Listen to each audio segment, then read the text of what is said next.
para sa aking mga eksperimento. Yung mga narinig namin, Ang mga eksperimento, nagka-diferensya. ano nangyari?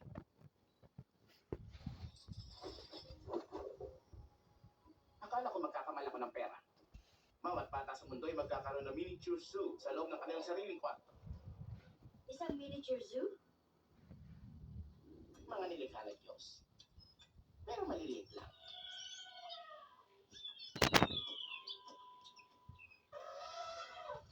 Mahirap paniwalaan. Tinatawag ko itong Romero Zoo. Sa tulong ng genetics ay pinaliit ko ang mga hayop. Leon, tigre, oso, at penguins. At unggoy. Mga unggoy sa loob ng barrel. Ingat lang. Ingat.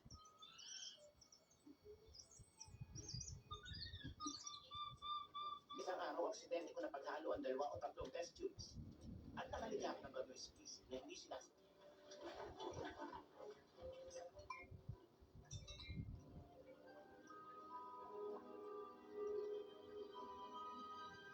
Ito ang Romero Zoo number 2. Isa na naman itong bagong miniature zoo.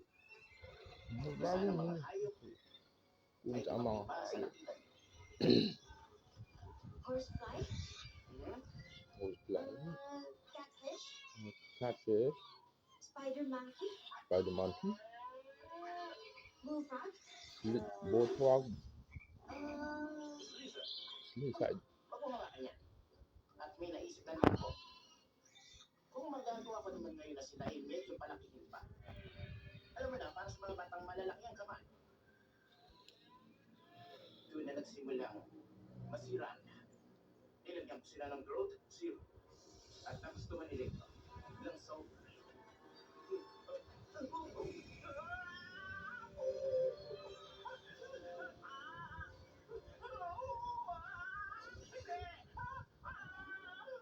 At nanatili na lang ako dito mula.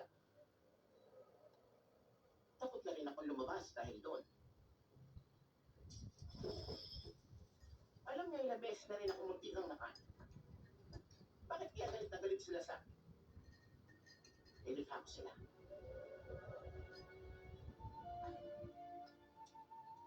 Sa tingin niyo ba?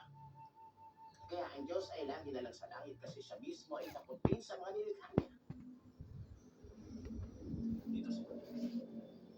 Huwag niyo ako tingnan ng ganyan.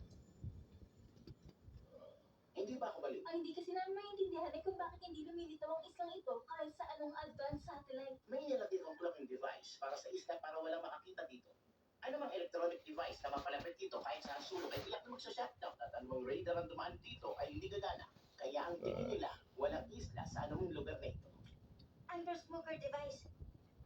Paano malalaman? Ang iyong cloaking device ay pinag-aagawan ng lahat. Halos lahat ng tao ay gusto makuha ito.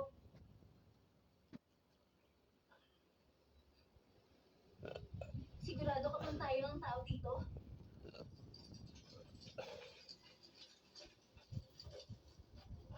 Ayun nga sila.